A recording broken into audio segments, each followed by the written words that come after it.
দীর্ঘ 9 মাস নানা বাধা পেরিয়ে যিনি পায়ে হেঁটে পবিত্র হজ পালন করতে গিয়েছিলেন এবং সেই কুমিল্লার সেই যুবক আলিফ মাহমুদ তিনি বাংলাদেশে ফিরছেন। দর্শক দেখছেন এই মুহূর্তে তাকে রিসিভ করতে তার স্বজনরা কিন্তু এই মুহূর্তে বিমানবন্দরে এসে পৌঁছেছেন। এই মুহূর্তে আমরা দেখতে পাচ্ছি তার চোখে কিন্তু কান্নার চোখের জল দেখা যাচ্ছে এবং তিনি কিন্তু আবেগপ্লুত হয়ে কিন্তু কান্না করছেন এবং তার যে পরিবার এবং স্বজনদেরকে কিন্তু সঙ্গে কিন্তু তিনি মোলাকাত করে এই মুহূর্তে তিনি কিন্তু তার গ্রামের বাড়ির উদ্দেশ্যে কিন্তু এই মুহূর্তে বাংলাদেশ শাহজালাল আন্তর্জাতিক বিমানবন্দর থেকে কিন্তু বের হয়ে তিনি কিন্তু এই মুহূর্তে তার গ্রামের বাড়ির উদ্দেশ্যে যাচ্ছেন। দর্শক আমরা সরাসরি আপনাদেরকে দেখানো চেষ্টা যারা দেখছেন লাইভ আপনাদের মতামত জানিয়ে দেবেন। এই মুহূর্তে দেখতেছেন তাকে কিন্তু ঘিরে কিন্তু তার স্বজনরা তার সঙ্গে সেলফি তুলছেন এবং তাকে রিসিভ করার জন্য কিন্তু দেখতে পাচ্ছি যে শাহজালাল আন্তর্জাতিক বিমানবন্দর কিন্তু চলে এসেছেন।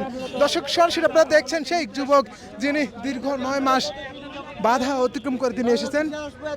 ছিলাম এখন পর্যন্ত আমি ঘুমাইনি এবং সবাই দোয়া করবেন আমার জন্য। আমি সবার